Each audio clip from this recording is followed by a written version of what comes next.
The city of Lagos glittered like a promise that never quite delivered. From the top floor of a towering glass skyscraper in Victoria Island, the world looked perfect, orderly traffic flowing like veins of light, luxury cars gliding across smooth roads, and distant laughter rising from rooftop lounges where the rich toasted to lives they barely understood. Inside the penthouse, however, silence ruled. Adrian Cole stood barefoot on polished marble floors, a glass of expensive whiskey untouched in his hand. The amber liquid caught the glow of the city lights, flickering like something alive. But even that small illusion couldn't distract him from the truth pressing against his chest. He was alone. Not the kind of alone that came from isolation. No, Adrian was surrounded by people every day. Assistants, business partners, investors, admirers, journalists, women. Especially women. But none of them ever stayed. Or worse, they stayed for the wrong reasons. At 32, Adrian had built an empire most people only dreamed of. His company, Cole Agrotech, had revolutionized farming across Africa, blending technology with agriculture in ways that transformed entire communities. He owned vast stretches of farmland, smart irrigation systems, export chains, and international partnerships that kept money flowing into his accounts faster than he could spend it. He had awards lined up on shelves he barely looked at, magazine covers framed in hallways he rarely walked through, a name that opened doors before he even arrived. And yet, none of it had ever filled the quiet. Adrian took a slow sip of his drink, grimacing slightly as the burn slid down his throat. He wasn't drinking for pleasure. He rarely did anything for pleasure anymore. His phone buzzed on the table behind him. He didn't turn immediately. He already knew what it would be. Eventually, he walked over, picked it up, and glanced at the screen. Vanessa calling. He stared at the name for a moment before answering. Adrian. Her voice came through bright and melodic, almost too perfect. I've been trying to reach you all evening. I've been busy, he replied flatly. Busy? Or avoiding me? She teased lightly. Adrian leaned against the counter, his eyes drifting back to the window. What do you want, Vanessa? There was a slight pause on the other end, just enough to reveal that her cheerfulness wasn't as effortless as she pretended. I was thinking, she began, her tone softening. We could go to Dubai this weekend. I found this amazing resort, private beach, infinity pools, the works. You'd love it. He let out a quiet breath. Of course. How much? He asked. She laughed. Adrian, don't be like that. How much? He repeated, his voice colder now. Another pause. Then, reluctantly, it's not about the money. Everything with you is about the money. The silence that followed was heavier this time. Wow, Vanessa said finally, her voice tightening. That's unfair. Is it? Adrian pushed himself upright, pacing slowly across the room. Tell me something, Vanessa.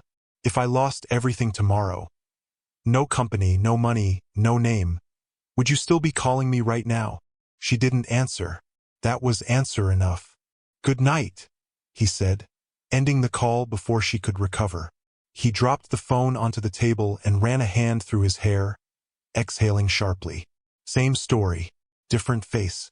It had always been like this. First, it was flattering. The attention, the admiration, the way people gravitated toward him. But over time, patterns began to emerge, subtle at first, then impossible to ignore. The way conversations always circled back to his wealth. The way affection increased when gifts appeared. The way loyalty vanished the moment he set boundaries. It was exhausting.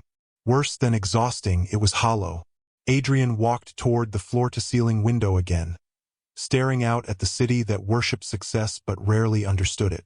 Somewhere down there, people were struggling. Real struggles, real lives, real emotions. And somehow, he envied them. A soft knock at the door interrupted his thoughts. Come in, he said. The door opened, and his personal assistant, Tund, stepped inside. Efficient as always, dressed neatly, tablet in hand. Sir, your 9 p.m. call with the London investors is in 15 minutes, Tund said. I've also sent you the revised contract documents. Adrian nodded absent-mindedly. Cancel it. Tund blinked. Sir. Cancel the meeting. There was a brief pause, Tund choosing his words carefully. They've been waiting 3 weeks for this meeting, he said. It's a significant deal. I know what it is, Adrian replied calmly. Cancel it anyway. Tund studied him for a moment, then nodded. Very well, sir. He turned to leave, then hesitated. Is everything all right? Adrian almost laughed. Was anything ever all right? I'm fine, he said instead. Tund didn't look convinced, but he didn't press further. If you need anything, I'll be available. The door closed quietly behind him. Silence returned. Adrian exhaled slowly and set his glass down. He couldn't keep doing this. Couldn't keep living a life where every connection felt like a transaction. Where every smile came with a hidden cost. Where every "I love you" sounded like a negotiation. He needed something real. But how do you find something real when your entire identity attracts the opposite? His gaze drifted across the room, landing on a framed photograph tucked among the awards. It was older, simpler. A younger Adrian stood in a field, dirt on his hands, sunlight on his face, laughing beside a group of farmers. Before the billions, before the fame, before the walls. Back then, things had been different. People had spoken to him without hesitation, laughed without calculation, helped without expectation. Back then, he had been normal. The thought settled into his mind quietly at first. Then it grew. What if he could go back to that? Not permanently, but long enough to find what he was missing. A place where no one knew his name, where his money meant nothing, where he could meet someone who saw him, not his bank account. It sounded ridiculous, extreme, almost childish, and yet, it was the first idea in months that made his chest feel lighter instead of heavier. Adrian straightened slowly, his mind beginning to race. He had the resources, the connections, the ability to disappear if he wanted to. He could step away from the spotlight temporarily, let his executives handle operations, maintain control from a distance, and in the meantime, he could become someone else, someone ordinary, someone real. The idea should have scared him. Instead, it felt like relief. A slow, unfamiliar smile touched his lips. For the first time in a long time, Adrian Cole felt something close to excitement. He picked up his phone again, this time dialing a different number. Good evening, sir, his head of operations answered. I'll be unavailable for a while, Adrian said. Indefinitely. Pause. Sir. Set up remote oversight protocols. I want minimal contact unless it's critical. Understood. May I ask where you'll be? Adrian glanced once more at the city lights. No, he said simply. Another pause, longer this time. Then, very well, sir. We'll handle everything. Adrian ended the call and set the phone down. That was it. No grand announcement. No farewell speech. Just a decision. He walked back to the window, but this time the city didn't feel like a prison. It felt like something he was about to leave behind. Let's see, he murmured to himself, a hint of something daring in his voice. Who loves a man when he has nothing? Outside, Lagos continued to shine, unaware that one of its most powerful men was about to vanish into the very world he once rose from. And somewhere far from glass towers and luxury cars, a different life was waiting, one that would test him, change him, and lead him to a love no money could ever buy. The first thing Adrian Cole noticed about the village was the silence. Not the empty, echoing silence of his penthouse, the kind that pressed against your ears and reminded you of everything you didn't have, but a living silence. One that carried the rustle of leaves, the distant lowing of cattle, the chatter of women in the distance, and the rhythmic pounding of yams somewhere beyond the mud houses. It was quiet, but it was full, and it unsettled him. The black SUV that had brought him there rolled away slowly, its polished body catching the early morning sun as it disappeared down the narrow dirt road. Adrian stood still, a small travel bag slung over his shoulder, watching until the vehicle became nothing more than a blur in the distance. Then it was gone. No escorts, no assistance, no security, no one calling him sir. Just him. For a brief moment, Something flickered in his chest. Uncertainty, sharp and unfamiliar. "What have I done?" he muttered under his breath. But there was no turning back now. He turned slowly, taking in his surroundings. The village stretched out before him in warm, earthy tones. Clusters of mud houses with rusted zinc roofs, small farms lined with cassava and maize, and narrow footpaths carved into the land by years of use. Children ran barefoot, their laughter carrying easily through the air. Women balanced basins on their heads with effortless grace, their wrappers tied tightly around their waists. Men gathered under a large tree, talking, gesturing, living. No one looked at him twice. No one recognized him. And just like that, Adrian Cole ceased to exist. He adjusted the rough fabric of his shirt, faded, slightly oversized, and already clinging to his skin in the morning heat. His trousers were simple, worn at the edges. His boots, though sturdy, lacked the shine he had once been used to. Everything about him had been carefully planned. The haircut shorter, less styled. The beard completely shaved. The watch gone. The scent of expensive cologne, replaced with nothing but soap and sweat. Even his posture had changed. Less commanding, less noticeable. He had studied it all, prepared for it. And yet, standing there now, it felt like stepping into someone else's life without a script. A man approached him, breaking his thoughts. He was older, perhaps in his late 50s, with skin weathered by years under the sun and eyes that carried both wisdom and caution.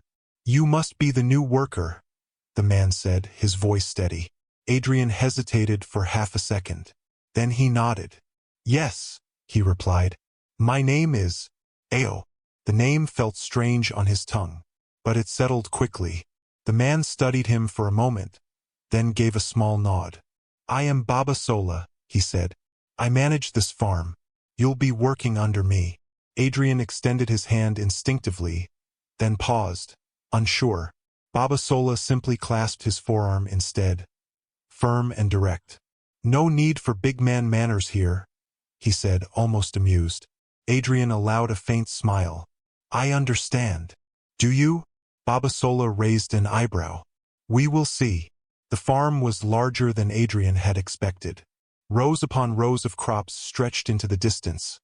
Cassava, maize, vegetables, all growing under the relentless Nigerian sun. Workers moved steadily, their movements practiced and efficient. This was his empire, or at least a piece of it. But for the first time, he wasn't standing above it. He was inside it.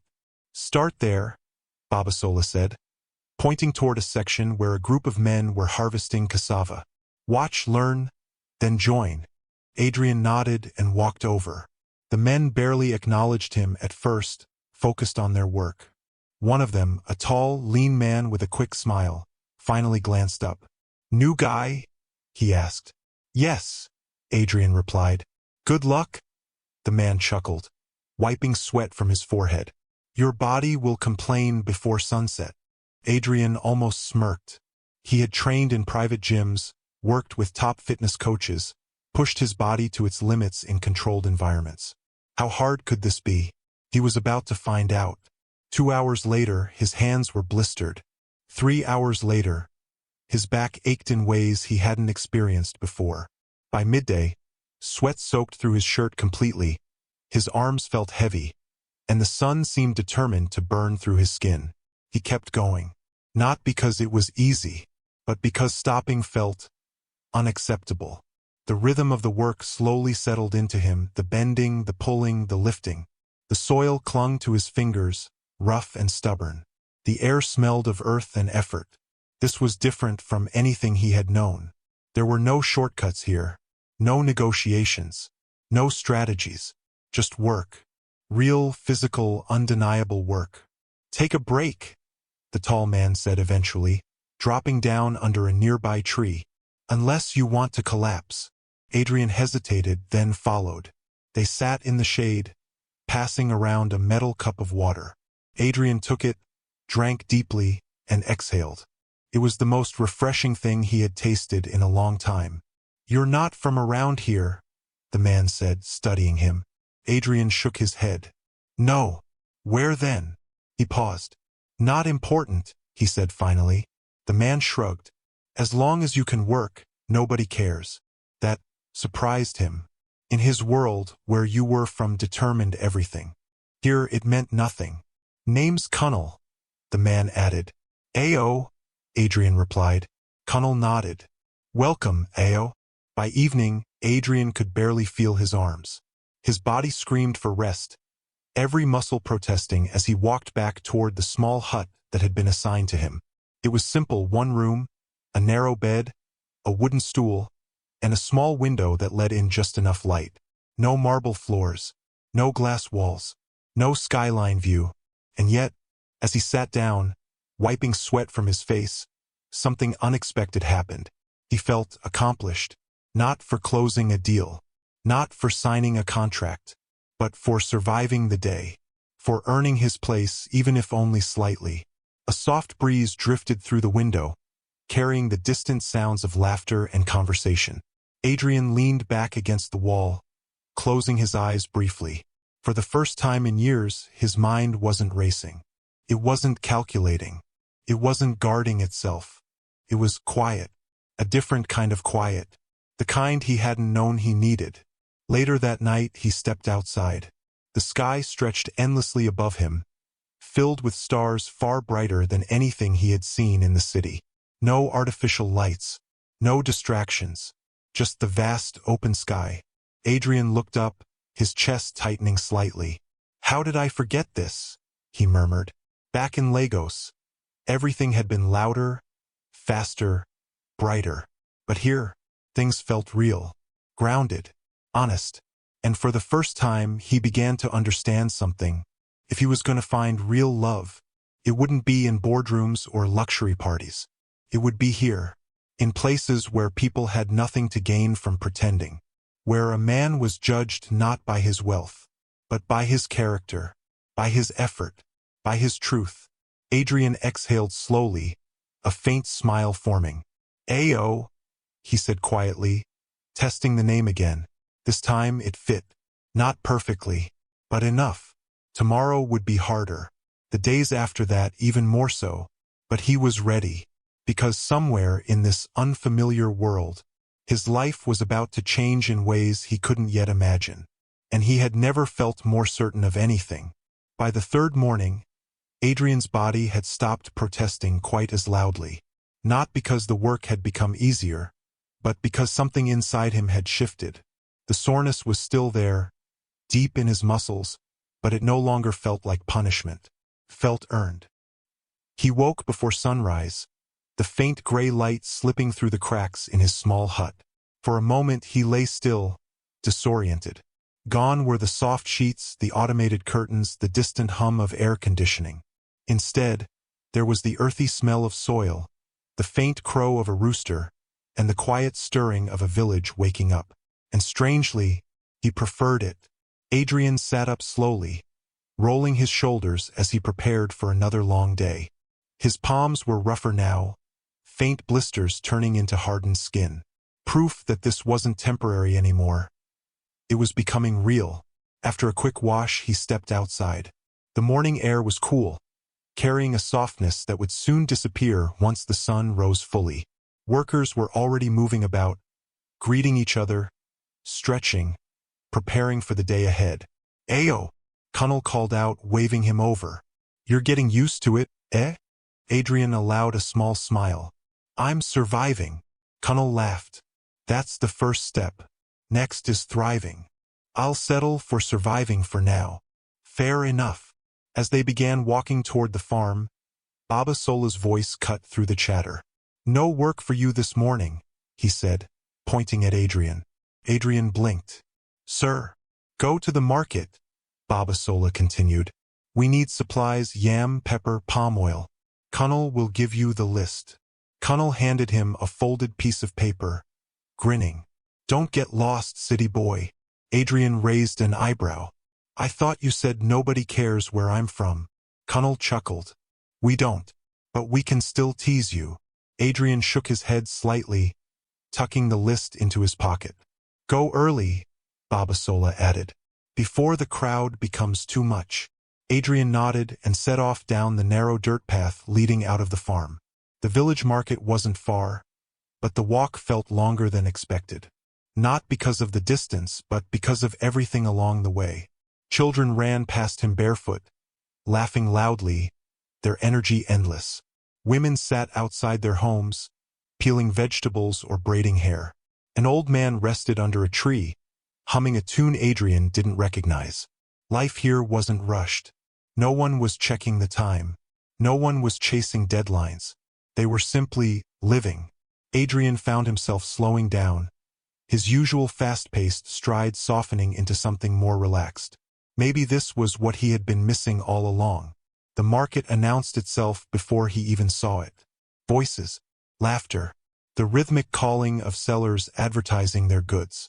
By the time Adrian stepped into the open space, he paused, just for a second. It was alive. Colorful fabrics hung from wooden stalls, swaying gently in the breeze. Piles of tomatoes, peppers, onions, and yams were arranged in neat, vibrant displays. The air was filled with a mixture of scents, spices, roasted food, fresh produce, and the faint trace of smoke. People moved in every direction, bargaining, greeting, exchanging stories. It was chaotic, but not overwhelming. Felt human. Adrian adjusted the strap of his bag and pulled out the list. Yam, pepper, palm oil. Simple enough. He moved through the stalls, observing more than speaking at first. He wasn't used to this, buying things himself, interacting without the buffer of assistants or managers. At the first stall, he hesitated slightly. "How much for the yam?" he asked. The woman looked up, sizing him quickly. "For you? Good price." Adrian almost smiled. Some things didn't change. He bought what he needed, though he suspected he had paid more than necessary. It didn't matter. He moved on. And that was when it happened. It wasn't dramatic. No sudden music. No slow-motion moment. Just a simple accident. Adrian turned a corner too quickly, his attention still half on the list in his hand, and collided with someone. A basket tipped. Vegetables spilled across the ground. "Oh!" a voice exclaimed. Adrian stepped back immediately. "I'm so sorry, I didn't see." He stopped, because for the first time since arriving in the village, something caught him completely off guard. She stood in front of him, slightly bent as she reached for the fallen vegetables. Her wrapper was simple, tied neatly around her waist, and her blouse was plain, but clean and well-kept. It wasn't her clothes that held his attention. It was her face, natural, unforced, alive. Her skin glowed under the morning light, and a few loose strands of hair framed her face in a way that felt effortless. But it was her eyes that struck him most. Bright, sharp, and unexpectedly amused. "You didn't see me?" she said, glancing up at him with a teasing smile. "Or you just wanted free vegetables?" Adrian blinked. Then, unexpectedly, he laughed. A real laugh. "I promise it wasn't intentional," he said, crouching down to help gather the scattered produce. She hummed, watching him for a second before joining in. "That's what they all say." They worked in silence for a moment, picking up tomatoes and peppers, placing them carefully back into the basket. Adrian noticed how quick her hands were, efficient, practiced. "You're new here," she said suddenly. It wasn't a question. Adrian glanced at her. "Is it that obvious?" "You walk like you're still in the city," she replied simply. He paused. That was accurate. "I'll take that as advice," he said. She smiled slightly, straightening up as the last of the vegetables were gathered. "Next time, watch where you're going," she added. "I will." There was a brief pause. Neither of them moved immediately. Then she shifted the basket, lifting it effortlessly onto her head. Adrian stared for a second. "That looks heavy," he said. "It is," she replied. "And you just carry it like that?" She raised an eyebrow. "Do you want to try?" Adrian hesitated. Then, surprising even himself, he said, "Yes." Her smile widened just a little. "All right," she said, lowering the basket carefully. "Let's see what you can do." 5 seconds later, Adrian understood two things. 1. He had underestimated the weight. 2. This was a terrible idea. The moment he tried to lift the basket onto his head, his balance shifted awkwardly. "Careful," she laughed, stepping closer instinctively. Too late. Adrian stumbled slightly, catching the basket before it fell again. She burst into laughter. Not polite laughter. Not controlled laughter. Real, unfiltered laughter. And for some reason, he didn't feel embarrassed. He found himself smiling instead. "Okay," he admitted, setting it down. "You win." "Of course I do," she said, still amused. "This is not gym training. I can see that." She studied him for a moment, her expression softening slightly. "You're not from here," she said again, more gently this time. "No," he replied. "Why did you come?" The question lingered between them. Adrian hesitated. What could he say? "I'm a billionaire pretending to be poor so I can find real love." He almost smiled at the absurdity. "I needed a change," he said finally. She held his gaze for a moment longer, like she was deciding whether to believe him. Then she nodded. "That's fair." No suspicion. No interrogation. Just acceptance. Caught him off guard. "I'm Amara," she said. The name settled into his mind instantly. "Ayo," he replied. She tilted her head slightly. "Ayo." The way she said it, it sounded right. "Well, Ayo," she said, adjusting her basket again. "Try not to knock people over next time." "I'll do my best." She turned to leave, then paused. "And walk slower," she added without looking back. "You'll see more that way." Then she was gone, blending into the movement of the market, just another face in the crowd. But not to him. Adrian stood there for a moment longer than necessary, watching, thinking, feeling something he hadn't expected. It wasn't just attraction. It wasn't just curiosity. It was something quieter, something real. For the first time since arriving in the village, he wasn't thinking about his plan, or his disguise, or his past. He was thinking about her, Amara. He let out a slow breath, shaking his head slightly as if to clear it. "Focus," he muttered to himself. He still had things to buy. But as he moved through the market again, something had changed. The colors seemed brighter, the sounds sharper, the air lighter, and for reasons he couldn't yet explain, he knew this wasn't the last time he would see her. As Adrian walked back toward the farm later that day, the sun high above him and the bag of supplies slung over his shoulder, one thought stayed with him. He had come to the village searching for something real, and somehow he had just bumped into it. The next morning, Adrian woke up earlier than usual. Not because of the rooster, not because of the rising sun, but because of a thought. Amara. It slipped into his mind the moment his eyes opened, uninvited but not unwelcome. The memory of her laughter, the way it had caught him off guard, unfiltered and genuine, lingered in a way nothing else in the village had.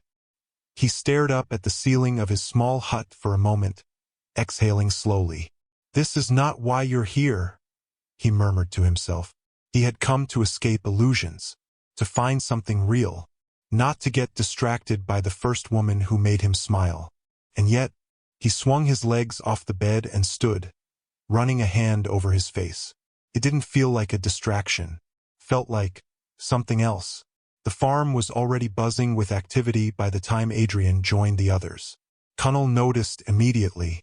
"You look different today," he said, narrowing his eyes playfully. Adrian frowned slightly. "Different how?" Connell smirked. "Like someone who saw something he liked." Adrian shook his head. "You talk too much." Connell laughed. "Ah, so it's true." "It's nothing," Adrian replied, bending down to pick up his tools. But even as he said it, he knew it wasn't entirely true. Work felt lighter that day. The sun was just as harsh, the tasks just as demanding. But Adrian found himself moving with a little more ease, his mind drifting occasionally, not to business deals or boardrooms, but to a crowded market and a girl balancing a basket like it weighed nothing. At one point, he caught himself smiling for no reason. Connell noticed. He said, shaking his head. "This one is gone." Adrian ignored him but didn't deny it. By midday, the heat became unbearable, and Baba Sola called for a break. "Go and rest," he instructed. "We continue later." Adrian wiped the sweat from his face, his chest rising and falling steadily. Without thinking too much about it, he stood. "I'll be back," he said. Kunnel raised an eyebrow. "Back from where?" "The market." Kunnel grinned slowly. "Ah, the market." Adrian didn't respond. He didn't need to. The walk felt shorter this time. Or maybe he just wasn't paying attention to the distance. The village moved around him as usual, familiar now, less foreign. People nodded at him occasionally, a few even greeting him by name. Ayo! He was becoming part of it. And somehow that mattered more than he expected. The market was just as lively as the day before, but Adrian's eyes moved differently now. He wasn't just seeing. He was searching. Took him a few minutes. Then, "There you are." The words left his mouth before he could stop them. Amara looked up from where she sat behind her stall, arranging peppers into neat piles. For a brief second, surprise crossed her face. Then recognition. Then that same soft, amused smile. "You again?" she said. "Are you here to scatter my goods for the second time?" Adrian chuckled, stepping closer. "I thought I should come and check if you recovered from the trauma." She laughed lightly. "I'm very strong. I survived." "Good to know." There was a small pause. Not awkward, just new. "What do you want today?" she asked, gesturing to her stall. "Or are you just here to cause trouble?" Adrian glanced at the neatly arranged vegetables, then back at her. "Maybe I just came to see if you would laugh at me again." She tilted her head slightly, studying him. "You're strange," she said. "I've been told. But not in a bad way," she added quickly. Something about that simple, honest, made something shift in his chest. He ended up buying things he didn't need. Pepper, tomatoes, even more yam. Not because he needed them, but because it gave him a reason to stay. They talked. First, it was small things. The farm, the market, the heat. But slowly, the conversation deepened. "You really came here just for a change?" Amara asked at one point. Adrian hesitated, but not for long. "Yes," he said. "I needed something different." She nodded like she understood more than he was saying. "Sometimes leaving everything you know is the only way to find yourself again," she said. The words struck him. "Have you ever left?" he asked. She smiled faintly. "No, but I've wanted to." "Why didn't you?" She shrugged. "Responsibility." He didn't press, but he noticed the way her eyes shifted slightly, like there was more behind that word than she was ready to share. A sudden voice interrupted them. "Amara!" They both turned. A woman stood a few stalls away, waving. "I'm coming," Amara called back, then looked at Adrian. "I have to help her." He nodded. "Of course." She stood, brushing her hands lightly against her wrapper. Then she paused. "You can come if you want," she said. "Or are you too important for that?" Adrian almost laughed. "Lead the way." They walked together through the market, side by side. Not too close, but not distant either. People greeted Amara warmly as they passed. She greeted them back with ease, her presence natural, grounded. Adrian watched quietly. This was her world, and she moved through it like she belonged because she did. "Do you know everyone here?" he asked. "Not everyone," she said. "But enough." "That must be nice." She glanced at him. "You don't like people knowing you?" The question caught him off guard. "I'm not used to it," he admitted. She nodded slowly. "Maybe that's why you needed a change." He looked at her, but she had already turned away, greeting someone else. It felt like she was seeing pieces of him he hadn't even spoken out loud. They spent the next hour moving from stall to stall, helping where needed, talking between moments. Nothing dramatic happened. No grand declarations. Just time, shared space, easy conversation, and something quietly building beneath it all. As the sun began to lower slightly, Adrian realized he had been there longer than he intended. "I should go," he said reluctantly. Amara nodded. "The farm won't run itself." "Apparently not." They stood there for a moment, neither moving. Then she smiled. "You didn't cause any trouble today," she said. "I'm improving." "Maybe," she teased. "We'll see tomorrow." "Tomorrow?" he repeated. She shrugged lightly. "If you come back." There was a brief pause. "I will," he said, and he meant it. The walk back felt different again. Not just lighter, full, like something inside him had shifted into place. When he reached the farm, Connell was waiting. "So?" he asked immediately. Adrian rolled his eyes. "So what?" Connell grinned. "You went to the market twice in 2 days. This is not about Yam." Adrian tried to suppress a smile. "It's not." Connell laughed loudly. "Ah, my friend. You are finished." Adrian shook his head but didn't argue. Because for once, he didn't want to. That night, as Adrian lay on his bed, staring up at the ceiling again, the silence returned. But it didn't feel empty anymore. Felt peaceful. His body was tired. His mind, for once, wasn't racing. And his thoughts, they drifted naturally back to her. The way she spoke, the way she laughed, the way she seemed to understand things without needing explanations. He exhaled slowly. This wasn't part of the plan. But maybe that was the point, because for the first time in a long time, nothing about this felt calculated. Nothing felt forced. It was simple and real. And as sleep slowly pulled him under, one quiet realization settled into his mind. He wasn't just getting used to the village. He was starting to belong. And somewhere in that belonging, Amara was becoming a part of him. By the time a full week had passed, Adrian stopped pretending he was only going to the market for supplies. Even Connell had given up teasing him about it, mostly because the truth had become too obvious to ignore. "You're going again today," Connell said one afternoon, not even looking up from the cassava he was sorting. It wasn't a question. Adrian wiped his hands on his trousers, avoiding eye contact. "We need pepper," Connell snorted. "We have enough pepper to feed the whole village." Adrian paused. "Palm oil, then." Connell finally looked up, shaking his head slowly, a knowing smile creeping onto his face. "My brother," he said. "If love is catching you, just say it." Adrian let out a quiet breath, but there was no irritation in it, because deep down, he knew Connell wasn't wrong. The market had become something else entirely now. Not just a place, a pull, a rhythm his body had begun to follow naturally. And at the center of it all, Amara. She saw him before he even reached her stall that day. "You're becoming a regular," she said, her tone light but her eyes observant. Adrian leaned casually against the wooden edge of her stall. "I thought consistency was a good thing." "It depends," she replied. "Some habits are good, some not so much. And this one." She paused, studying him just long enough to make his chest tighten slightly. "I haven't decided yet." That answer lingered between them. Not rejection, not acceptance, something in between. And strangely, that made him want to stay even more. They had fallen into a rhythm now. He would arrive. She would pretend not to expect him. He would find a reason to stay. And somehow, hours would pass without either of them noticing.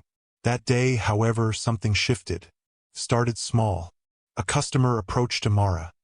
A woman with a tired face and worn-out wrapper, holding a small child against her hip.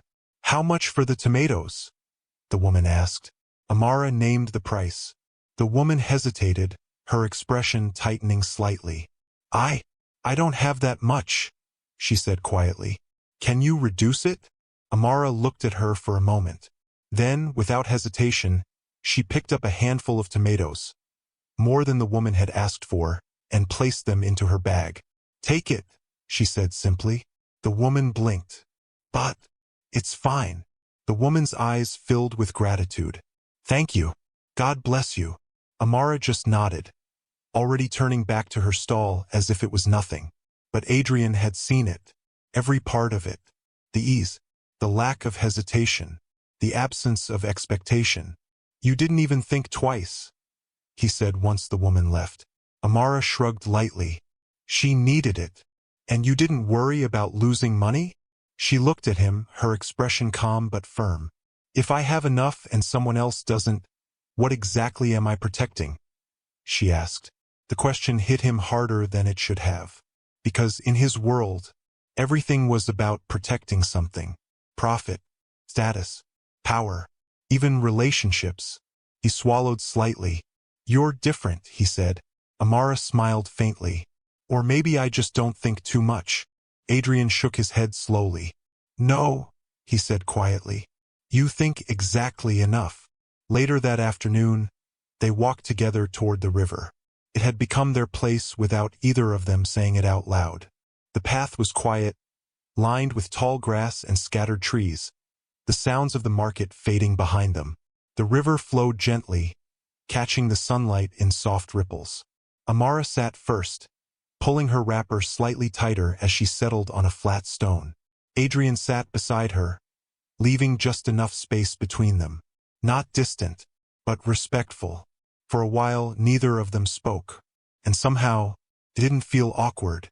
Felt right. Why do you look at people like that? Amara asked suddenly. Adrian turned slightly. Like what? Like you're trying to understand something deeper than what they're saying. He blinked.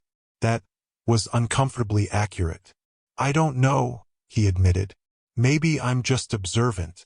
She shook her head slightly. No, it's more than that. He studied her now.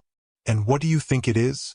She hesitated, then said softly, it's like you've seen too much, and you're trying to figure out what's real. The words landed with a quiet weight. Adrian looked away, his gaze settling on the water. She wasn't supposed to see that. No one ever did. And yet, she had, without effort, without explanation. You're not wrong, he said finally. Amara didn't press further. She simply nodded, as if that was enough. And somehow, it was. As the sun dipped lower, casting golden light across the river, their conversation drifted into softer territory. Dreams, fears, little things that most people overlooked.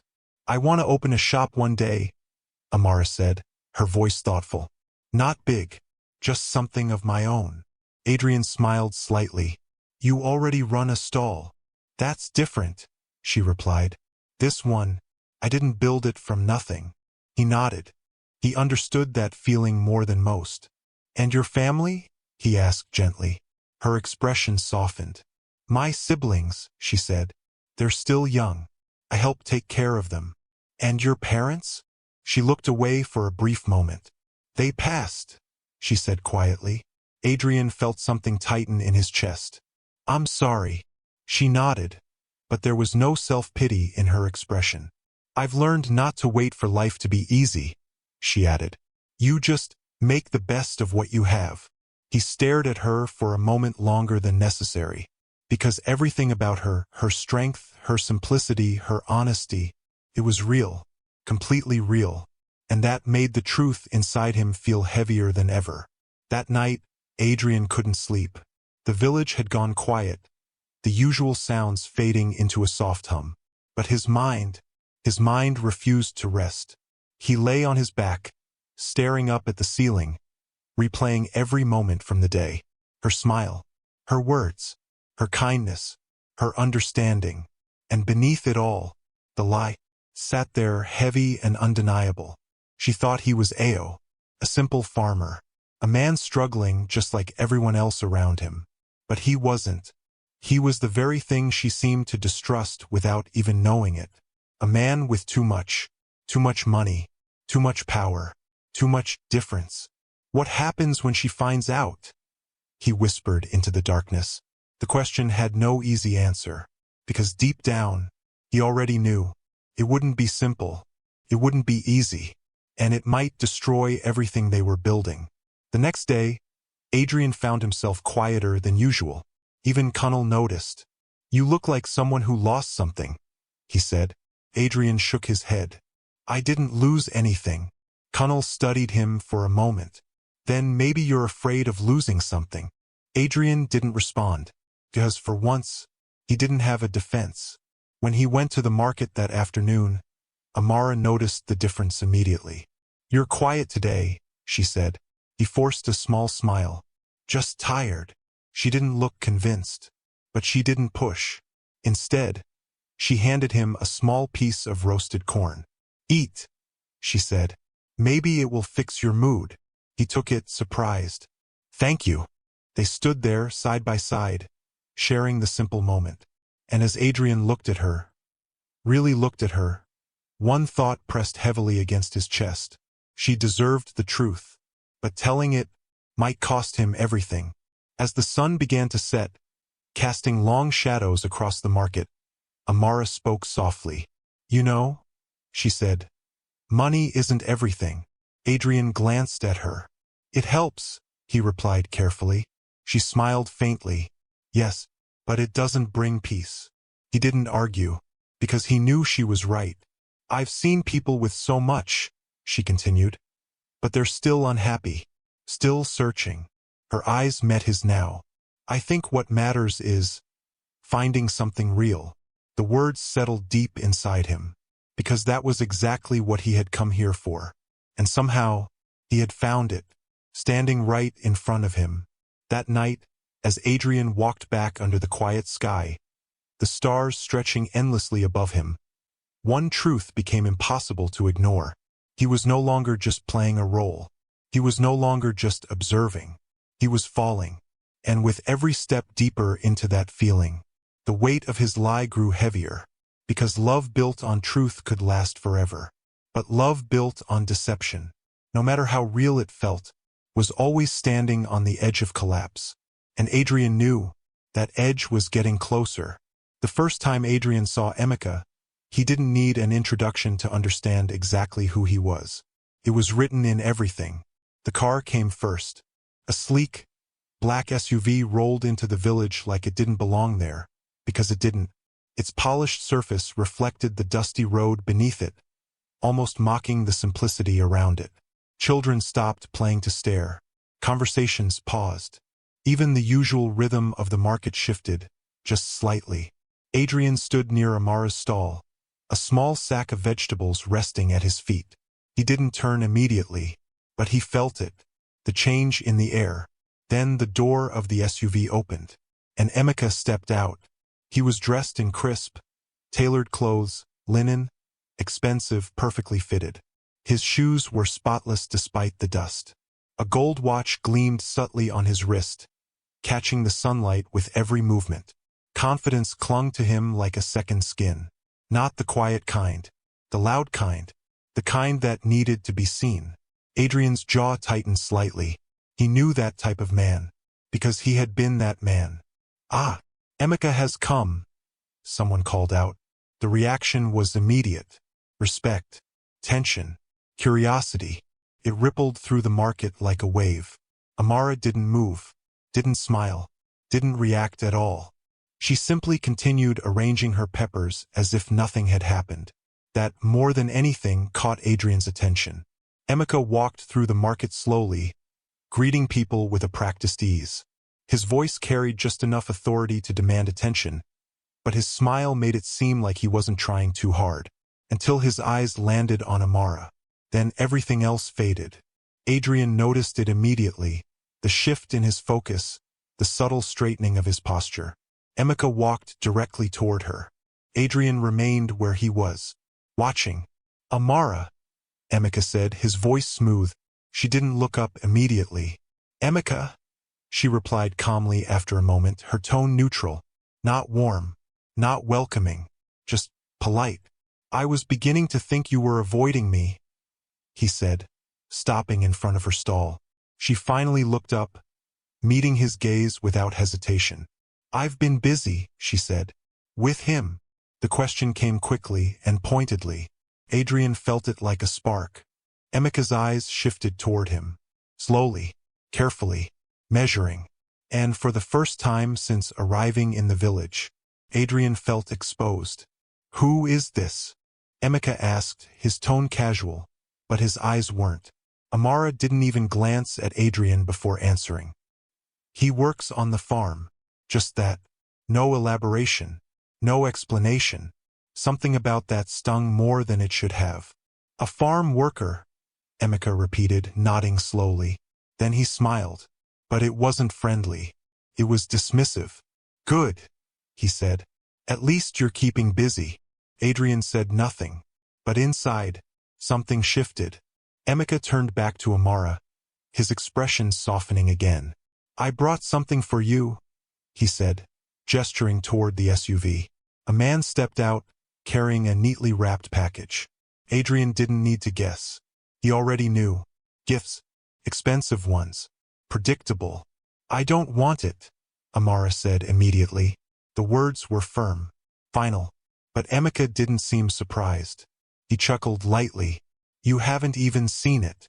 "I don't need to see it." "Why?" he pressed. "What's wrong with accepting something nice?" Amara's eyes held steady. "Nothing," she said. "If it comes with no expectations." The air shifted. Adrian felt it. Because that wasn't just a statement. It was a line. Emeka's smile tightened slightly. "You think I expect something from you?" "I think you always do," Amara replied calmly. A few people nearby had started paying attention now. Not openly, but enough. This wasn't just a conversation anymore.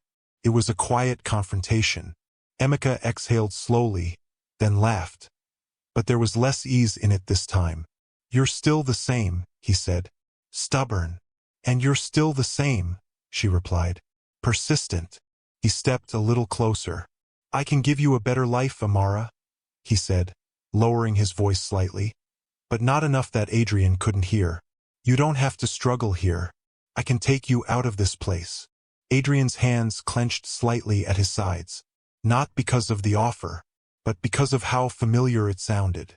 Because once upon a time, he had made promises just like that. Amara didn't flinch. "I'm not struggling," she said. Emeka glanced around, the dusty market, the simple stalls, the worn paths, then back at her. "You call this living?" "Yes," she said simply. The answer landed like a stone. Emeka's gaze shifted again to Adrian. "And this?" he asked, gesturing slightly. "This is what you prefer?" The implication was clear. Adrian felt it. But he didn't move. Didn't react. He couldn't. Not without breaking everything. Amara's voice cut through the tension. "This has nothing to do with him." "It has everything to do with him," Emeka replied sharply.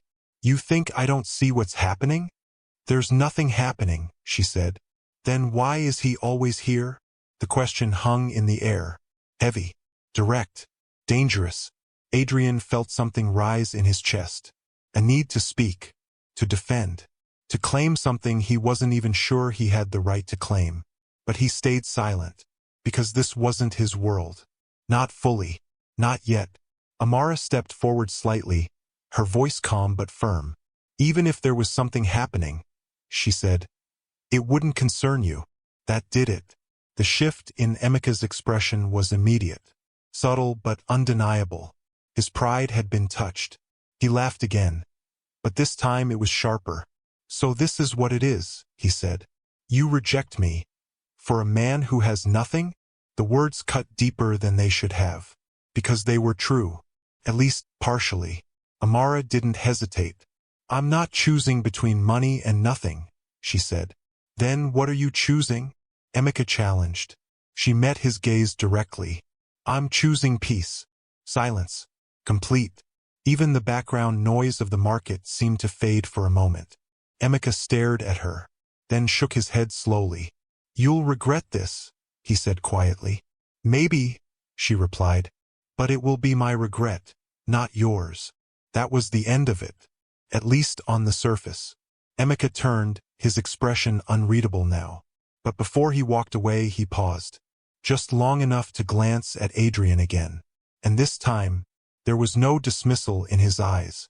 No indifference. Only recognition. And something else. Something sharper. A warning. Then he left. The SUV pulled away, taking the tension with it but leaving something behind. A shift. An awareness. A line that had been drawn. For a moment, neither Adrian nor Amara spoke. Then she exhaled softly, turning back to her stall as if nothing had happened. "People like him don't like hearing no," she said casually. Adrian studied her. "You handled that easily." She shrugged. It's not the first time. That doesn't make it easier. She paused, then looked at him. No, she admitted. It doesn't. Adrian hesitated, then asked quietly, why not just accept what he's offering? The question felt strange coming from him. Hypocritical, even. But he needed to understand. Amara didn't answer immediately. She picked up a pepper, turning it slowly in her fingers, then said, because I've seen what comes after. Adrian frowned slightly. What do you mean? She met his gaze. Control, she said. Expectation. Ownership disguised as love. The words landed hard, because they were accurate, painfully accurate. I don't want to owe anyone my happiness, she continued. I want to choose it. Adrian felt something tighten in his chest, because everything she was rejecting was everything he had once represented. And you think you'll find that here? He asked quietly. She smiled faintly. I don't know, she said, but I know I won't find it by being bought. The simplicity of that statement stayed with him long after he left the market that day. That night, as Adrian sat outside his hut, staring up at the wide, star-filled sky, his thoughts refused to settle. Emika's words echoed in his mind. You reject me. For a man who has nothing? Nothing. That's what he was to her. Or at least, that's what she believed. He exhaled slowly, running a hand through his hair. Because the truth was, he wasn't Emika, but he wasn't Ao either. He was something in between. A man hiding behind less, but still carrying everything. And for the first time since arriving in the village, a new fear crept in. Not just that she would discover the truth, but that when she did, she might see him the same way she saw Emika. Not as someone offering love, but as someone offering power, and expecting something in return. Adrian leaned back slightly, his gaze fixed on the sky. I didn't come here to compete, he murmured. But now, felt like he was. And the worst part? He wasn't even playing fair. Because Emika was honest about who he was. And Adrian was not. As the night deepened, one realization settled heavily in his chest. Love was no longer the only thing at stake. Truth was. And sooner or later, one of them would have to win. The village had begun to feel smaller. Not in size but in distance. Every path Adrian walked now seemed to lead to one place. Every thought, no matter how it started, ended with one name. Amara. It had become impossible to ignore. Not the way she spoke. Not the way she saw through things without trying. Not the way his chest tightened. Every single time she smiled at him like he was just, simple, real, enough. And that was the problem. The days that followed Emika's visit were quieter, but heavier. Something had shifted. Not just in the village, but between them. Amara was the same on the surface. Still warm, still calm, still grounded. But Adrian noticed the subtle changes. She was more observant now. Her eyes lingered a little longer. Her questions carried a little more weight, as if she was trying to understand something she couldn't quite name. And Adrian, he was unraveling. You're not even trying to hide it anymore? Connell said one afternoon, leaning against a tree as they rested from work. Adrian didn't bother pretending. Hide what? Connell laughed. That you're in love. The word hung in the air. Adrian didn't respond immediately, because for the first time, he didn't want to deny it. I don't even know what this is, he admitted quietly. Connell raised an eyebrow. You don't need to know everything. Sometimes you just feel it. Adrian let out a slow breath. That's the problem, he said. I've never trusted feelings. Connell smiled faintly. Then maybe it's time you start. That evening, Adrian didn't go to the market. Not immediately. Instead, he walked in the opposite direction, toward the river. Their place. The sun was beginning to set, casting golden light across the water, the surface rippling gently as if it carried secrets of its own. He sat down on the familiar stone, his elbows resting on his knees. He needed to think, needed to breathe, needed to understand what he was about to do, because something inside him had reached a breaking point. The weight of silence, the weight of holding back, The weight of pretending this was just friendship. It wasn't, and it hadn't been for a while. You came early today. Her voice, soft, unexpected but somehow not surprising. Adrian turned. Amara stood a few steps behind him, the fading sunlight catching the edges of her silhouette. She walked closer, her movements calm, unhurried. I could say the same, he replied. She smiled faintly as she sat beside him. I thought I might find you here. That made something shift in his chest. You were looking for me? She didn't answer immediately. Instead, she looked out at the water. I wasn't sure, she said. But I hoped. Silence settled between them again. But it wasn't empty. It was full. Heavy with things neither of them had said. You've been different, Amara said after a while. Adrian exhaled slowly. Different how? Quieter, she replied. Like you're thinking too much. He let out a small, humorless laugh. That's not new. No, she said gently. But this feels deeper. He looked at her then. Really looked. At the calm in her eyes. At the quiet strength in her presence. At the honesty he had been avoiding. And suddenly, he was tired. Tired of holding back. Tired of pretending this didn't matter. Amara, he began, his voice lower than usual. She turned to him slightly, waiting, open, unafraid. And that made it harder. I don't have much, he said slowly.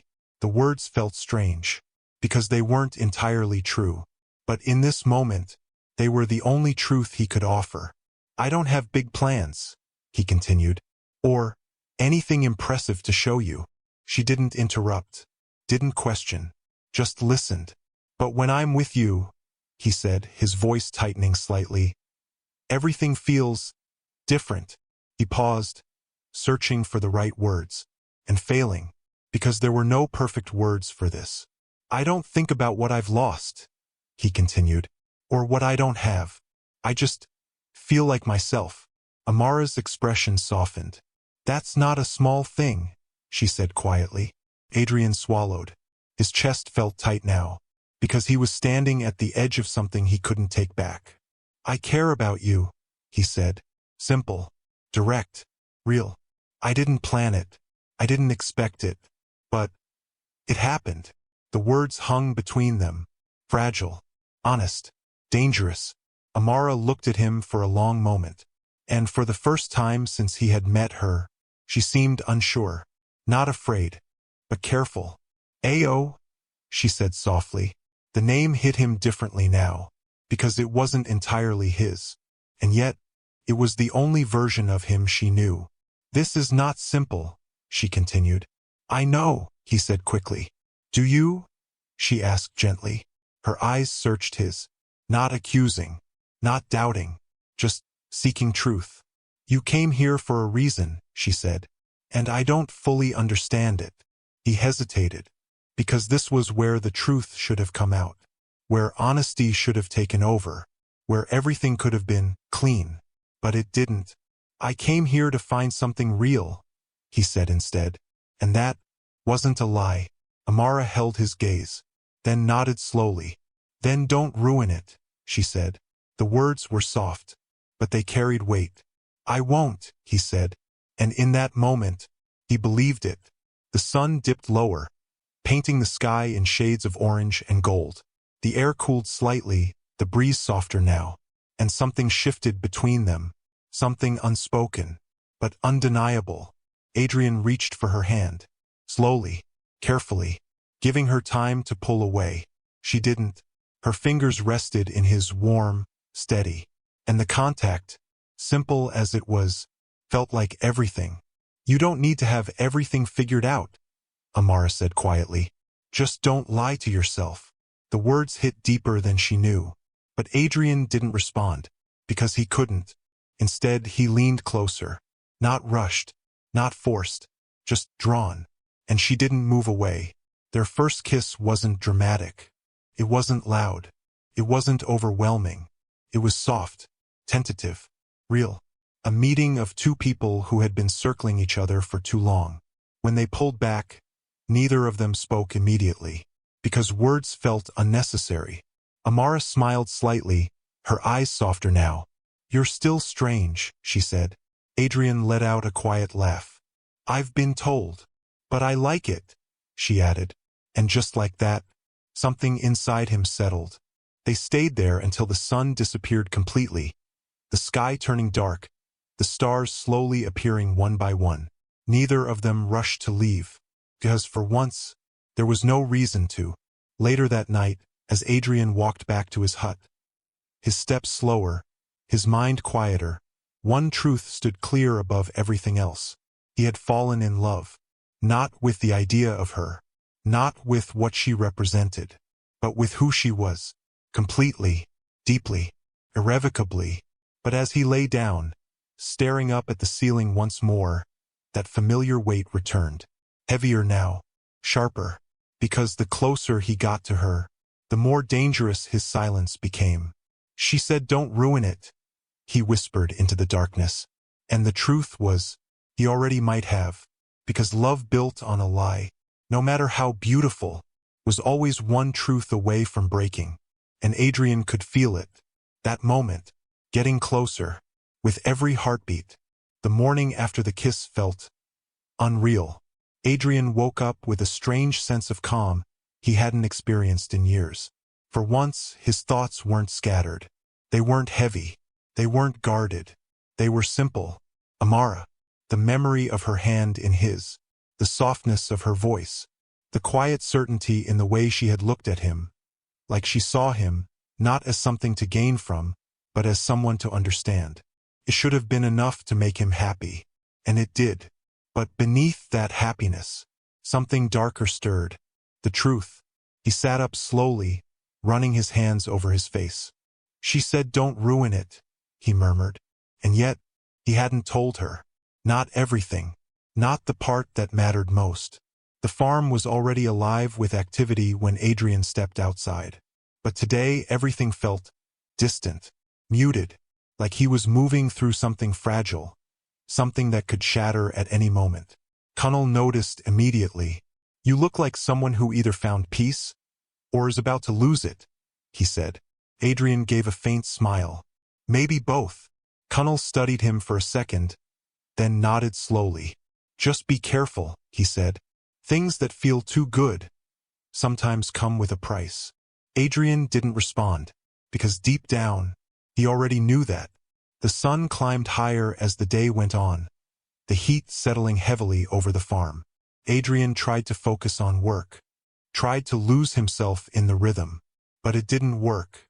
His mind kept drifting, back to her, back to the kiss, back to the truth he was still hiding. Then, everything changed. It started with a car, not the same SUV Emeka had driven. This one was different, sleeker, more familiar, too familiar. Adrian froze the moment he saw it pull up at the edge of the farm. His chest tightened instantly. No, not here, not now. The door opened, and a man stepped out, tall, well-dressed, city. Recognition hit like a punch. "Mr. Cole?" The voice carried across the field. Clear, loud, unmistakable. Adrian's blood ran cold. He didn't turn immediately, couldn't, but he didn't need to, because that voice, he knew it. "Mr. Cole!" the man called again, walking closer now. Workers began to look up, confusion spreading across their faces. "Who is he calling?" someone murmured. Adrian exhaled slowly. There was no escape now. He turned, and came face to face with Daniel, one of his senior business associates, a man who had sat across from him in boardrooms, signed deals with him, respected him, and now recognized him. "What are you doing here?" Adrian asked under his breath, his voice low and controlled. Daniel looked just as shocked. "I should be asking you that," he replied. "We've been trying to reach you for days." "The investors." Adrian stepped closer quickly. "Not here," he said sharply. But it was too late. "Mr. Cole?" Baba Sola repeated. Confusion etched across his face. Silence spread across the farm. Heavy, thick, unavoidable. Adrian felt it. Every pair of eyes turning toward him. Every question forming at once. And then, a voice. Soft, but clear. "Mr. Cole." His heart stopped. Slowly he turned. And there she was, Amara, standing at the edge of the field, a small basket in her hands. Frozen. She had heard it. Every word. Every piece. The world seemed to shrink into that single moment. No noise. No movement. Just her. Looking at him. Not with anger. Not yet. But with something worse. Confusion. "You know him?" Babasola asked, his voice uncertain now. Adrian didn't answer. Because he couldn't. Because the only person who mattered in that moment was Amara. She stepped closer. Slowly. Carefully. Like she was approaching something fragile. Or dangerous. "What is he talking about?" she asked. Her voice was calm. Too calm. Adrian opened his mouth. But nothing came out. Because every answer he could give would break something. "Say something," she said. Not louder. Not harsher. But heavier. Daniel looked between them, confusion growing. "You didn't tell them?" he asked quietly. That was it. The final piece. Amara's eyes shifted back to Adrian. And this time, she saw it. The hesitation. The silence. The truth he wasn't saying. "You're not a farmer," she said. It wasn't a question. Adrian swallowed. "No," he said quietly. The word hit like a stone. Amara's grip tightened slightly on the basket in her hands. "Then who are you?" she asked. Adrian took a step forward. "Amara." "Don't," she cut in. Not loud, but final. "Just answer the question." He exhaled slowly. There was no more hiding. No more delaying. No more pretending. "My name is Adrian Cole," he said. The words felt heavier than anything he had ever said before. Silence. Complete. Recognition rippled through the workers. Murmurs. Whispers. Shock. But Amara didn't react the way he expected. She didn't gasp. Didn't shout. Didn't break. She just stood there, looking at him, processing. "You lied," she said finally. And that was worse than anything else. "It's not like that," Adrian said quickly. But even as he spoke, he knew how weak it sounded. "Then what is it like?" she asked. Her voice didn't rise, but it cut deeper than anger ever could. "I came here because I needed something real," he said. "That doesn't answer my question." "I didn't plan to meet you," he continued, his words coming faster now. "I didn't plan any of this." "So what was it?" she interrupted. "A game." The word hit hard. "No," he said immediately. "A test?" she pushed. His silence answered her. Amara let out a quiet breath, and something in her expression changed. Not confusion. Not shock. Hurt. "All this time," she said softly. "I thought you were just you." "I am," he said. "No." She shook her head. "You're not." Adrian stepped closer. "Amara, listen to me. Don't come closer." He stopped. Immediately. "Everything you said," she continued, her voice trembling slightly now. "Everything you showed me, was any of it real?" "Yes," he said without hesitation. But the word wasn't enough. "Because it doesn't feel real right now," she said. Her eyes glistened, but she didn't cry. "I trusted you," she said, "and you made me look like a fool." "You're not a fool," Adrian said. "But I believed you," she replied. Silence. Heavy. Unforgiving. "You didn't trust me," she said finally. "And love without trust." She paused, shaking her head slightly. "Isn't love." The words landed harder than anything else. Adrian felt it. Deep. Sharp. Final. "I didn't lie about how I feel," he said, his voice lower now. But Amara shook her head. "That doesn't matter," she said. "Because you lied about who you are." And that was something he couldn't deny. She stepped back slowly, creating distance. Not just physically, but emotionally. "Amara, don't." This time her voice broke slightly, and that was worse than anything else. "Just don't," she repeated. Then she turned and walked away. No dramatic exit. No final words. Just gone. Adrian stood there, frozen. The farm. The workers. the whispers, everything faded, because the only thing he could see was her walking away, and this time, he knew, she might not come back. Daniel stepped closer carefully. "Sir," he began. Adrian didn't look at him, didn't respond, because for the first time in his life, money couldn't fix this, power couldn't fix this, nothing he had ever relied on could fix this. He had wanted something real, and now, he had it, the consequences, and they were real too. That night, the village felt different, quieter, heavier. Adrian sat outside his hut, staring into the darkness. The stars were still there, the air still soft, the world still calm, but inside him, everything had shattered. "She said don't ruin it," he whispered, and he had, not with bad intentions, not with cruelty, but with a lie, and sometimes, that was enough. For the first time since arriving in the village, Adrian Cole felt truly alone, not because he had no one, but because the one person who mattered had walked away, and this time, he didn't know if he could get her back. The village did not change overnight. The same sun rose, the same paths were walked, the same voices filled the air. But for Adrian, everything felt different. Morning came, but it brought no clarity, no relief, only the heavy echo of the day before. He hadn't slept. Not really. Every time his eyes closed, he saw her face. Not angry, not shouting, just hurt, and somehow that was worse.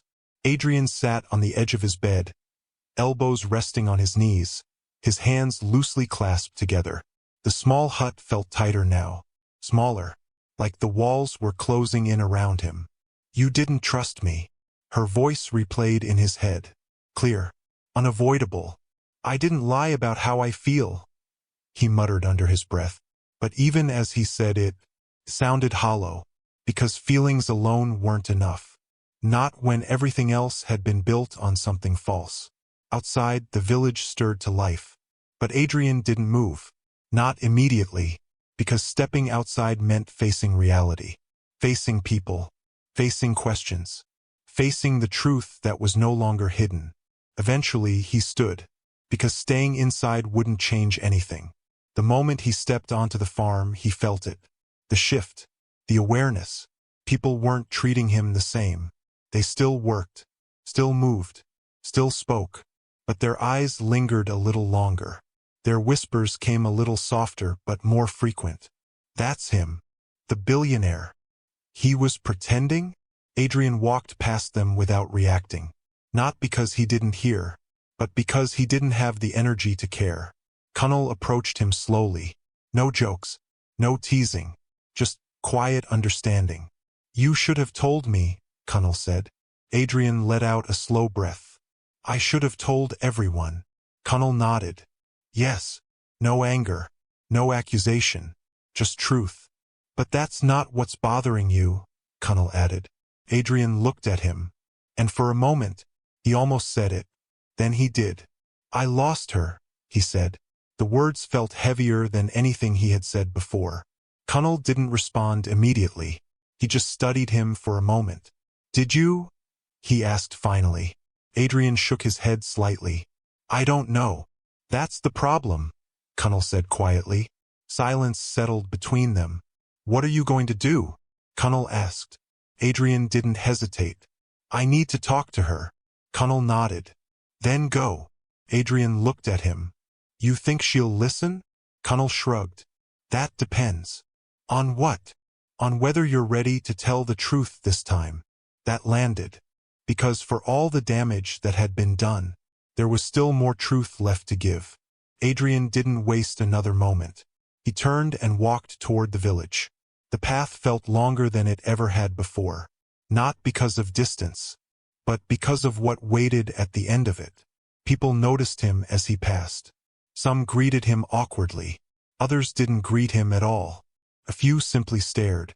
But none of that mattered, because his focus was fixed on one place, the market. When he arrived, it was just as busy as ever. Life hadn't paused for his mistakes. For a brief moment he stood still, scanning, searching. Then he saw her. Amara sat behind her stall. exactly where she always was. But something had changed. Her movements were slower, more controlled. Her smile, when she gave it to customers, didn't quite reach her eyes. And the space beside her felt further away than ever. Adrian walked toward her, each step heavier than the last. She noticed him. Of course she did. But she didn't react, didn't smile, didn't speak. She just looked at him and waited. "I need to talk to you," he said. Her expression didn't change. "I'm working. I'll wait." She didn't respond. So he did. Minutes passed. Then more. He stood there, silent, as she attended to customers, sold her goods, spoke to others like nothing was wrong. But the tension was there. Clear. Sharp. Finally, when the crowd thinned, she stood. "Walk," she said. Not an invitation. A direction. He followed her. They didn't go to the river. Instead, she led him to a quieter path, one that felt unfamiliar. When she stopped, she didn't turn immediately. When she did, her eyes were different. Not soft. Not warm. Guarded. "Talk," she said. Adrian exhaled slowly. Everything he had rehearsed suddenly felt inadequate. "I'm sorry," he began. She didn't react. "I didn't come here to hurt you," he continued. "I came because I was tired of people seeing my money before they saw me." "That's not my problem," she said. "I know," he replied quickly. "But it became yours because I made it yours." Silence. "I didn't expect to meet you," he said. "And when I did, I didn't know how to tell you the truth without losing you." Amara's lips pressed together slightly. "So you decided to lie instead?" she asked. "I decided to wait," he said. "That's the same thing," she replied. Adrian had no answer for that, because she was right. "You let me believe something that wasn't real," she continued. "You let me open up to you, while you were hiding." "I wasn't hiding everything," he said. She let out a quiet, bitter laugh. "Just the most important part." That stung, because it was true. "I meant everything I said," Adrian insisted. "But I don't know what to believe anymore," she replied. The words cut deeper than anger ever could. "I'm still the same person," he said. "No," she shook her head.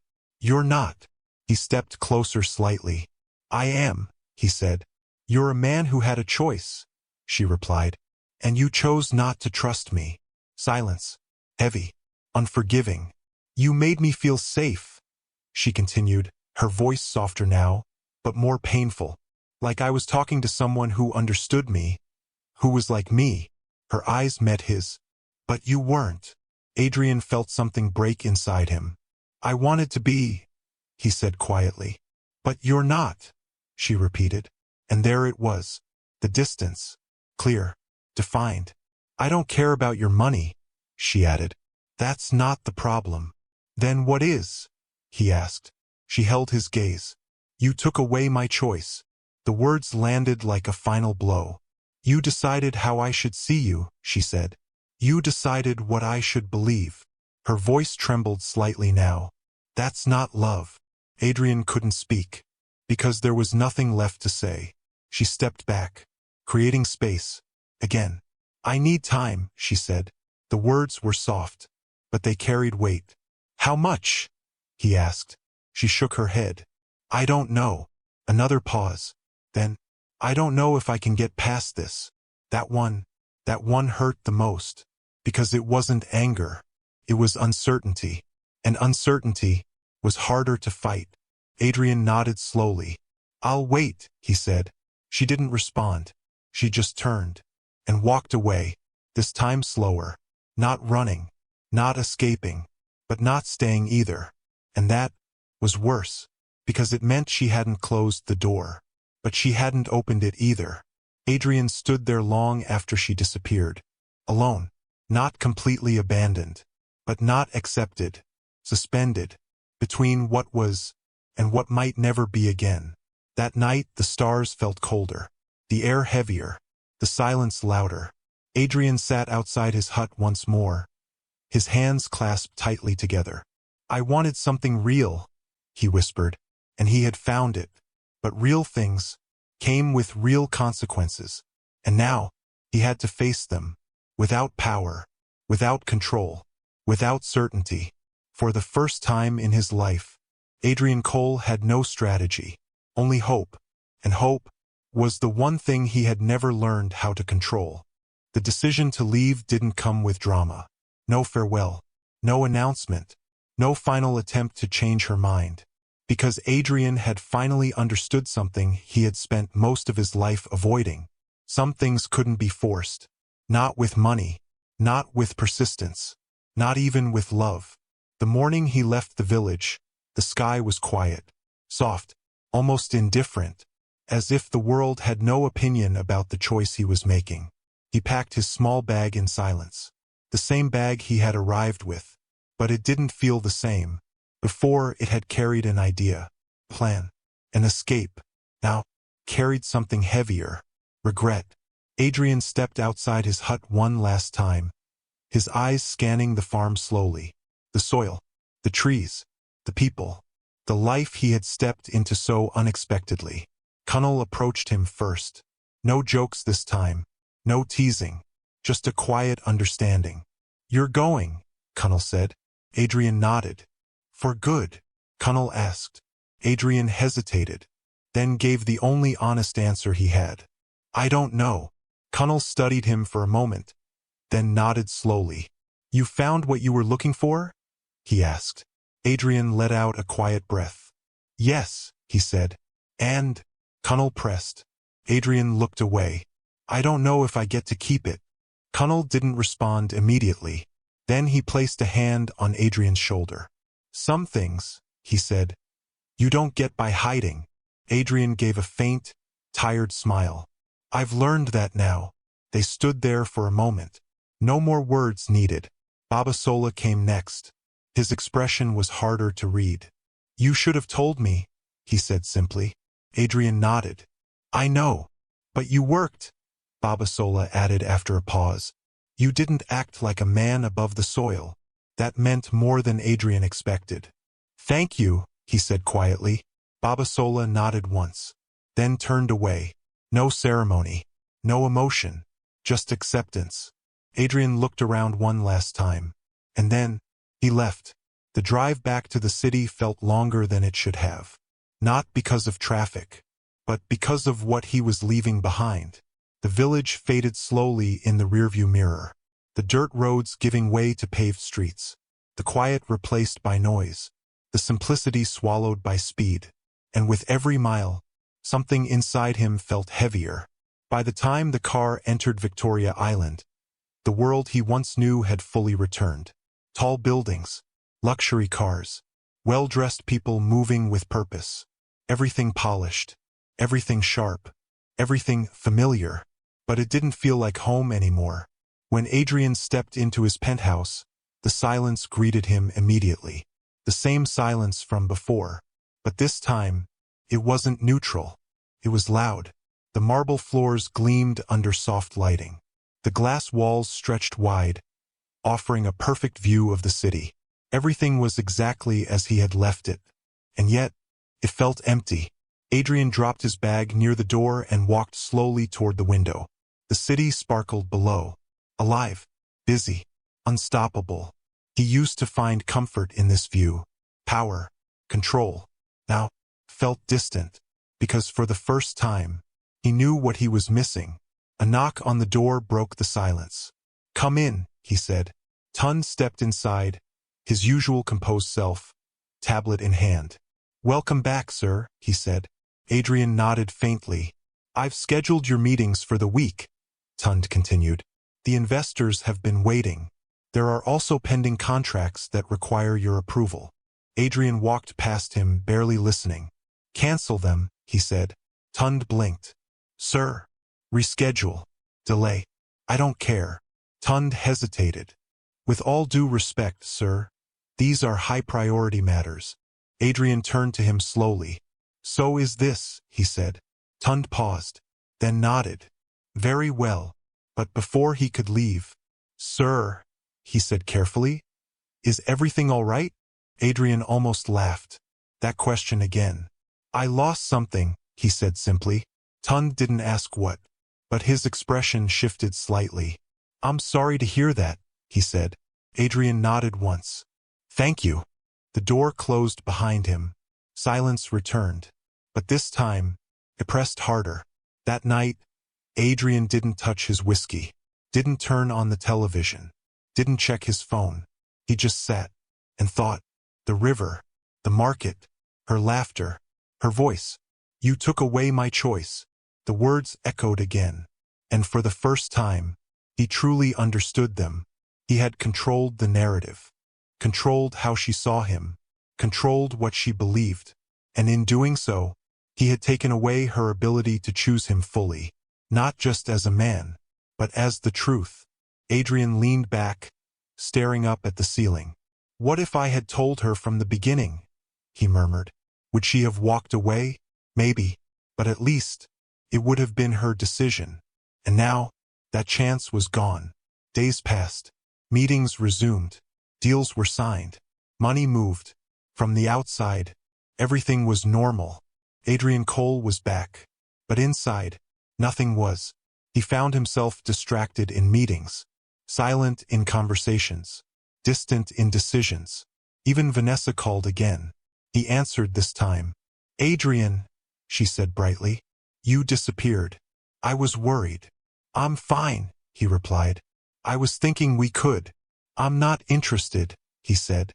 The silence on the other end was immediate. "What?" "I'm not interested," he repeated. "In what?" "In this," he said. "In whatever this is." Her tone changed. "Are you serious right now?" "Yes." "You think you'll find better?" she snapped. Adrian paused, then said quietly, "I already did," and ended the call. The truth settled in his chest heavily, because no matter where he looked, no matter what he did, no matter how much he had, nothing compared. Not the city, not the money, not the life he had built, because none of it felt real anymore. And once you've tasted something real, everything else feels like a performance. That night, Adrian stood by the window again, the same position as before, the same view, but a different man. "I had everything," he said softly, "and lost the only thing that mattered." The city lights flickered below, unaware, unchanging. But somewhere far from glass towers and polished floors, there was a girl who had shown him a different kind of life, a different kind of love, one he didn't know how to live without anymore. And for the first time in his life, Adrian Cole realized something terrifying. Being a billionaire meant nothing if the one person who made you feel human was no longer beside you. And the worst part? He didn't know if he deserved a second chance, or if he had already lost it forever. The silence didn't answer. It just stayed, louder than ever. And this time, there was no escaping it. The city had everything Adrian used to rely on: structure, control, predictability. But it had one flaw he could no longer ignore. It didn't have her. 3 weeks. That's how long he lasted. 3 weeks of meetings that felt empty. 3 weeks of conversations that sounded rehearsed. 3 weeks of waking up in a bed too big for one person and realizing, over and over again, that something was missing. Not something. Someone. It wasn't a sudden decision. It didn't come with a dramatic moment of realization. It was quieter than that. More certain. He simply woke up one morning, stared at the ceiling for a long moment, and said, "I'm going back." Tund didn't argue this time, didn't question, didn't even look surprised. "I'll clear your schedule," he said calmly. Adrian nodded. "No," he replied. "Don't clear it." Tund paused. "Manage it," Adrian added. "Without me." Tund studied him for a moment, then nodded once. Understood. No more questions. Because sometimes, the reason was obvious. The drive back felt different this time. Not heavy. Not uncertain. Focused. Adrian wasn't going back to escape anything. He was going back to face it. The village came into view slowly. The same dusty roads. The same open sky. The same rhythm of life. But his chest tightened anyway. Because this time, he didn't know how he would be received. He stepped out of the car alone. No luxury. No display. No announcement. Just a man returning to where he had left something behind. The first familiar face he saw was Cunnel. Cunnel froze for half a second, then broke into a slow, knowing smile. "I was wondering how long it would take," he said. Adrian let out a quiet breath. "I couldn't stay away." Cunnel nodded. "Good," he said. "Because running didn't suit you." Adrian gave a faint smile. "Is she?" he began. Cunnel's expression shifted slightly. "She's here," he said. Adrian swallowed. "Does she know I'm back?" Cunnel shook his head. "Not yet." Adrian nodded slowly. "Then I'll tell her myself." Cunnel watched him for a moment. "Don't rush it," he said. Adrian frowned slightly. "I've already wasted enough time." Cunnel shook his head. "This isn't about time," he said. "It's about trust." That word again. Adrian nodded. "I know." And this time, he meant it. He didn't go to the market immediately. Instead, he went back to the farm. Not as a visitor.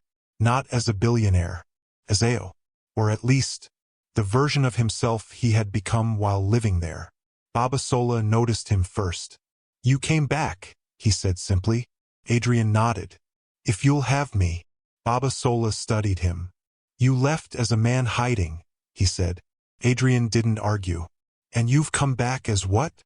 Baba Sola asked. Adrian held his gaze. "As someone trying to be honest." A long pause. Then, Baba Sola nodded once. "Work doesn't care who you are," he said. "Only what you do." Adrian allowed himself a small breath of relief. "Then I'll work." And he did. Not for show. Not for redemption. But because it was the only thing he knew how to offer that wasn't complicated. The days that followed were quiet. Adrian didn't go looking for Amara. Didn't try to force a meeting. Didn't ask Cunnel for updates. He simply worked. Morning to evening. Side by side with the same people who had once seen him as one of them, and now saw him as something else. But slowly, that difference began to fade. Because he didn't act different. Didn't demand anything. Didn't separate himself. He just showed up. Again. And again. And again. Until his presence became normal. It was the 5th day when he finally saw her. He hadn't planned it. He had gone to the market to buy supplies, this time genuinely. And there she was, standing behind her stall, just like before. But everything felt different. The distance between them wasn't physical. It was emotional, heavy.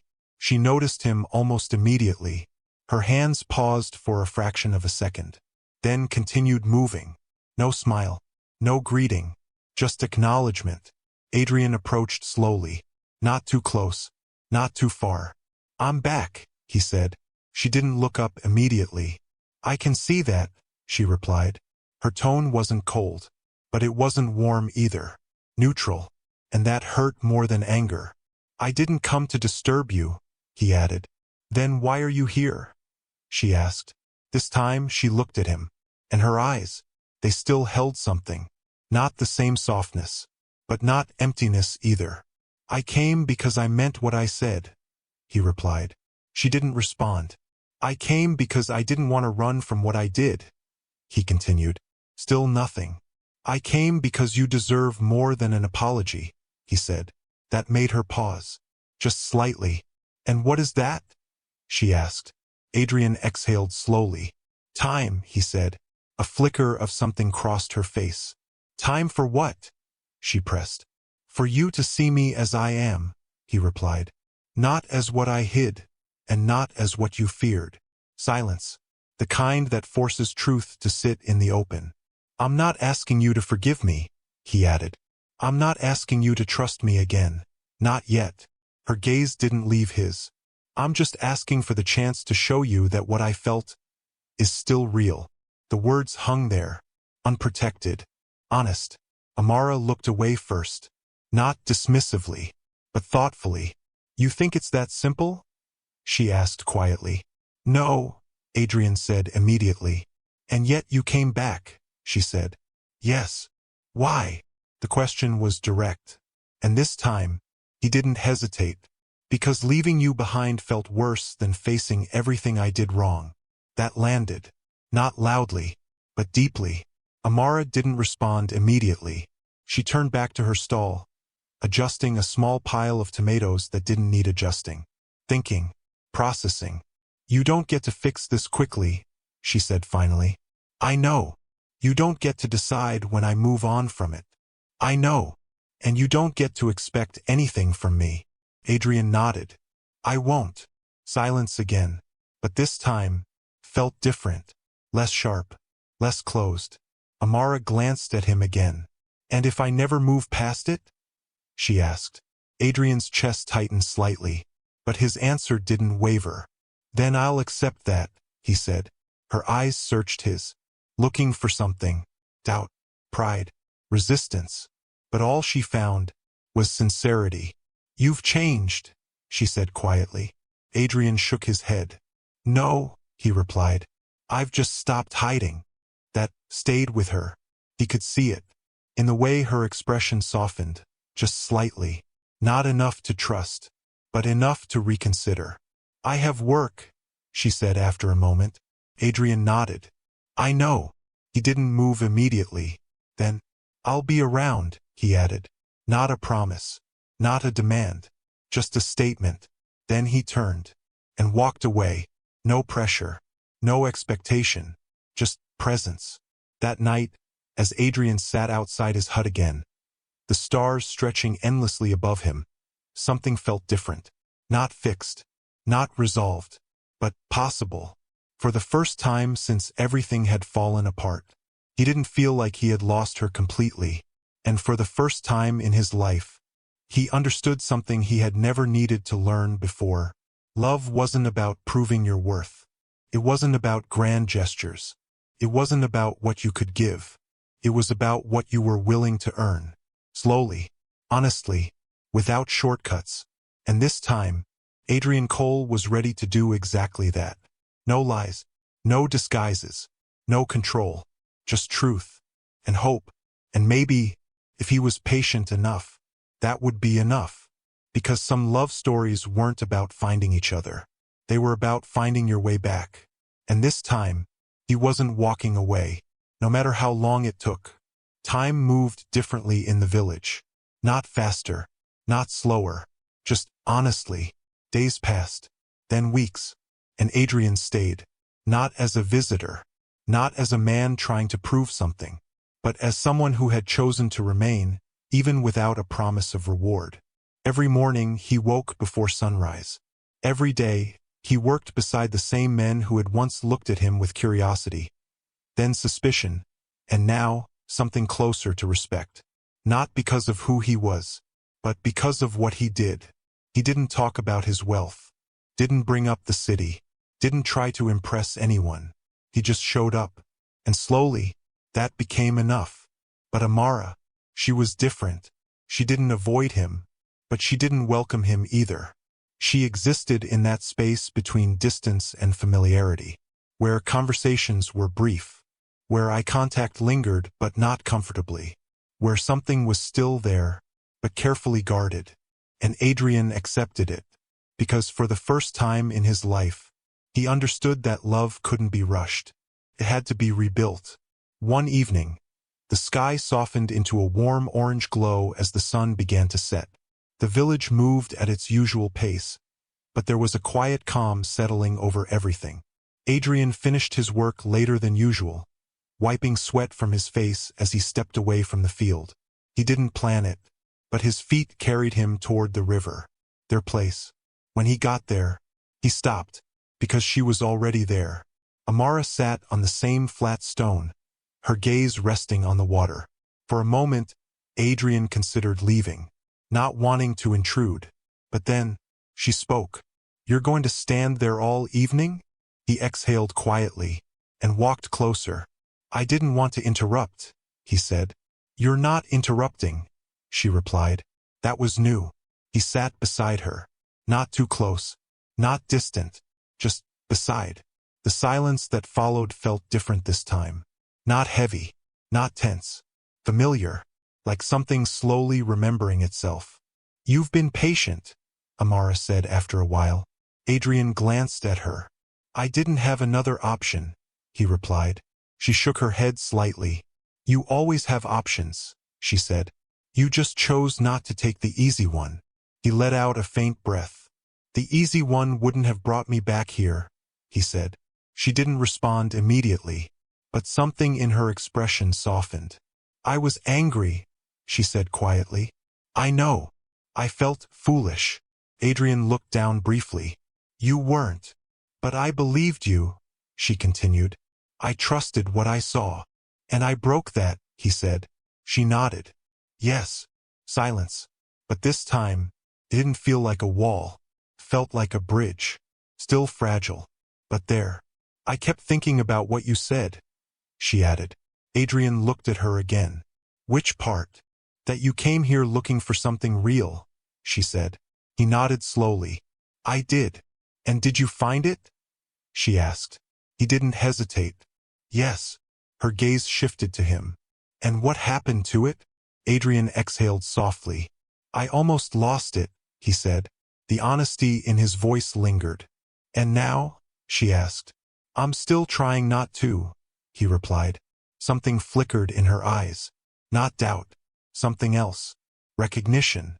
Amara looked back at the river, her fingers tracing the edge of her wrapper absently. You hurt me, she said. I know. And part of me wanted to forget everything, she continued. Adrian didn't speak, because this wasn't his moment. It was hers. But I couldn't, she admitted. His chest tightened slightly. Why? He asked gently. She paused, then said, because what I felt with you was real. The words settled between them, soft, but powerful. Adrian swallowed. I never lied about that, he said quietly. I know, she replied, and that meant everything. But trust, she continued, doesn't come back just because you want it to. I'm not asking it to, he said. I know, she nodded. You've shown that. A small pause. You stayed, she added. Yes. You didn't push. I couldn't. You didn't try to fix everything with money. Adrian almost smiled. That would have made it worse. She let out a faint breath. Yes, she said. It would have. The sky darkened slowly, stars beginning to appear. The same stars they had once sat under before everything changed. But this time, they felt different. Not because the sky had changed, but because they had. I don't want perfect, Amara said suddenly. Adrian looked at her. I don't need someone who has everything, she continued. He listened carefully. I just need someone who is honest. Even when it's difficult. The words settled deep inside him. I can be that, he said. She turned to him. Can you? She asked. Not challenging. Just asking. Adrian held her gaze. No more lies, he said. Simple. Clear. Final. Amara studied him for a long moment, as if weighing everything. The past. The hurt. The distance. And the effort he had made since. Then, slowly, she reached for his hand. Not quickly. Not impulsively. But deliberately. Her fingers rested in his. Warm. Familiar. And this time, there was no hesitation. Adrian's chest tightened. Not from fear, but from something deeper. Relief. I'm not saying everything is fixed, she said softly. I know. I'm not saying it will be easy. I know. She held his gaze. But I'm willing to try. That was it. No grand declaration. No dramatic moment. Just a choice. And somehow, that meant more than anything else.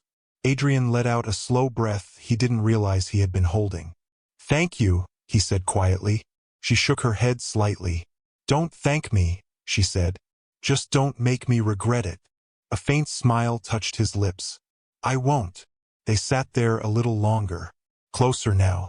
Not perfect. Not complete. But real. After a while, Amara spoke again. You know, she said, your life is still out there. Adrian followed her gaze toward the distant horizon. I know. And you can't pretend it doesn't exist, she added. I'm not pretending anymore, he replied. She looked at him. Then what happens now? The question was simple, but the answer was everything. Adrian turned back to her. "We figure it out," he said. "How?" she asked. "Together," he replied. She studied him for a moment, then smiled. Not the guarded smile from before, not the polite one, but the one he remembered.